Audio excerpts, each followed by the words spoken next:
You wake up with a feeling, a thought rises, a worry, a memory, a strange idea, and you assume it's yours.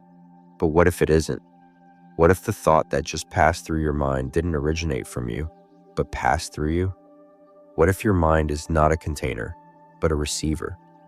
What if the voice in your head is sometimes an echo? Modern neuroscience shows that we're constantly absorbing input from media, from voices, from environments, even from fields of emotion we can't explain. You walk into a room and you feel heavier, though no one's spoken. You sit near someone anxious and your heartbeat changes, even if they're silent. Why? Because minds don't end at skulls. They extend, they entangle, they transmit. This is the hidden layer of collective consciousness. And you may be thinking thoughts that were never truly yours, but feel like they are because you've never questioned the signal. If this part made you pause and ask, whose frequency am I tuned to today? Comment, I question the origin. Because not every thought is your truth. Some are just passing weather. Your brain is not a vault. It's an antenna. It generates electrical signals, but it also receives them. Every thought you have is accompanied by a wave, alpha, beta, theta, measured in hertz, broadcast like radio. Your heart, too, emits an electromagnetic field, stronger than the brain, extending feet beyond your body. And when two people sit near each other, their heart rhythms sync. Their brainwaves start to align. Without a word, this isn't mysticism. It's measurable. We are transmitters, we are receivers, and we are constantly tuning, which means you don't just think, you are thought through. Ideas pass through your field. Moods rise in you that began in someone else. You react to energies that aren't yours, but resonate. You live in an atmosphere not just of oxygen, but of consciousness. And most people are unaware that they're inhaling everyone else's mental exhaust. So the next time you feel a wave of fear, a strange memory, an impulse you can't explain, pause and ask, is this mine? Or am I absorbing the field? If this part made you feel that some thoughts are just transmissions, comment, I clear my signal. Because clarity isn't just what you think, it's what you stop receiving. Ideas are viral. They spread like weather. One person catches a fear, a panic. They speak it, type it, broadcast it, and it ripples. Thousands feel it, not because they believe it, but because it entered the field. You think you're immune to mass thought, but you're not. Collective consciousness is like an ocean. You are the wave, not separate, just momentarily shaped. This is how mass fear spreads, how political narratives take hold, how entire populations adopt beliefs they've never questioned, not because they agree, because they absorbed. This is why trauma echoes across generations, why hate survives beyond those who started it, why beauty trends, ideologies, even truths shift with the collective mood, because beliefs are not always built. Sometimes they're inherited. Sometimes they're ambient. You didn't choose them. You tuned into them. And the longer you sit in them, the more you think they're your own voice. But whose voice was it originally? What field did it arise from? And more importantly, can you untune? If this part made you realize how much you've inherited without questioning, comment, I choose what I carry. Because consciousness isn't just creation, it's curation. You are not your thoughts. But most people never notice the difference. Thoughts appear. You notice them, you follow them, you feel them, and because they came through your mind, you assume they came from you. But pause. Where did that thought start? Did it arise from experience, from intuition, or did it just show up? A thought has texture, tone, temperature. Some are grounded, like roots. You feel them in your gut. They grow slowly, they resonate. Others feel foreign, sudden, loud, intrusive. They carry static. They feel like noise. These are not always yours. They may come from someone near you, from the collective field, from ancestral memory, from unresolved frequency. The key is not to fight them, but to observe, to ask, does this feel like truth, or does it feel like habit? Does it empower me, or does it drain me? And most of all, does this thought come with clarity, or contraction, because your soul doesn't speak in fear, it speaks in signal. If this part helped you separate the voice of intuition from the volume of the field, comment, I listen deeper, because mastery doesn't mean no thought arises. It means you know which ones to answer. Your mind is porous, not sealed, not sovereign by default. Walk into a room where everyone is angry.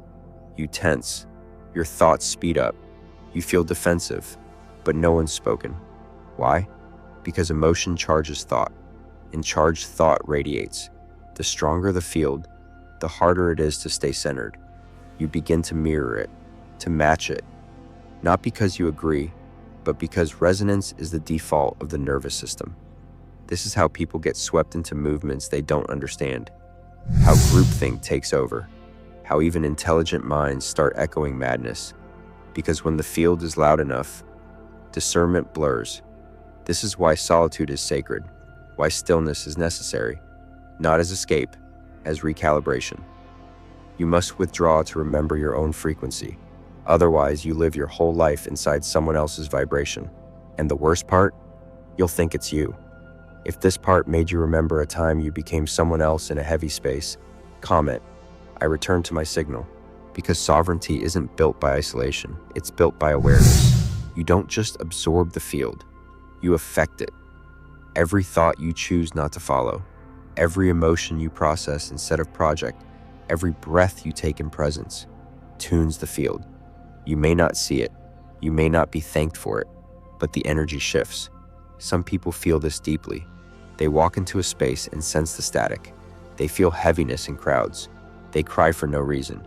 They get tired after helping others think clearly. They are the energetic filters of the collective, not because they chose it, but because their system is sensitive, open, tuned. And in their presence, others feel lighter, not because they fixed anyone, because they harmonized the field. This is sacred work, but it can become a burden if unconscious, because you cannot cleanse the field if you don't cleanse yourself. You cannot hold light if you absorb everything without release. So the key is not to shut down, it's to discharge, to ground, to restore, because your signal matters, your coherence echoes, and even one calm nervous system in a room of chaos can begin to change the rhythm. If this part made you feel seen as someone who quietly clears what others can't name, comment, I transmute by being. Because you don't need to shout truth, you need to hold it. Empathy is a gift, but without boundaries, it becomes absorption. You feel their sadness, their fear, their confusion, and before you know it, you're carrying it. You think you're helping, but you're echoing. This is the difference between resonance and embodiment, between compassion and entanglement. True empathy feels without fusing. It witnesses without drowning. It says, I see your pain, I honor it, but I do not become it. Because if you lose your signal while helping someone else tune theirs, neither of you finds coherence. The field needs anchors, not mirrors. You don't help someone by sinking. You help them rise by staying rooted. And to do that, you must learn to feel without fusing, to listen without losing yourself. This isn't cold, it's clean. And clean frequency heals more than sympathy ever could. If this part helped you reclaim your signal in the face of collective emotion, comment, I feel without fusing. Because presence doesn't mean drowning, it means holding the line. Not all thoughts are equal. Some are echoes, some are noise, some are wounds on loop, but some are clear, pure, not because they're clever, because they're coherent. These thoughts don't come from anxiety. They rise from presence. They don't react. They reveal. And when you hold them, without shouting, without proving, they begin to ripple. Because consciousness is contagious. A single calm thought held long enough, clearly enough, can recalibrate the field around it. This is why wisdom lasts, why truth survives distortion, why certain phrases, written centuries ago, still open something inside you. Because coherence is eternal. And you can tune into that frequency, not to save anyone, not to fix the world, but to introduce a different signal. You won't always see the effect, but the field hears you. Every grounded insight makes the collective mind a little less noisy. Every silent clarity invites the next mind to remember itself. If this part made you feel like your stillest thoughts matter, comment, I anchor the signal, because truth doesn't fight distortion, it outlasts it. There's a moment you've had, maybe without noticing. A thought appears, but you don't follow. You don't believe. You don't resist. You just witness. And for a second, you are not the thought. You are the space around it. This is the doorway, not to silence, but to sovereignty. Because you can't stop thoughts. They're weather. They come and go. But you can stop identifying. You can stop claiming them as yours. Stop narrating them as truth. And in that gap, that tiny shift, freedom begins. You are not the storm. You are the sky. You are not the voice. You are the awareness that hears it. And from that awareness, you gain choice. Not to control thought, but to curate attention. To decide what deserves your energy. What deserves your embodiment. This is the path of clarity. Not a quiet mind, but a sovereign one. If this part reminded you of that brief but powerful space between thought and self, comment, I am the witness, because in a noisy world, stillness is revolution. Your thoughts echo beyond you, not just into your mood, not just into your body, into the field, into the future.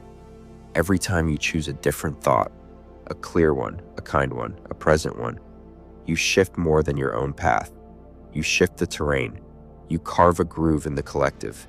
You make it easier for someone else to think clearly tomorrow, because thought travels through emotion, through action, through example. This is how healing becomes legacy. You break the cycle. You stop reacting like your parents did.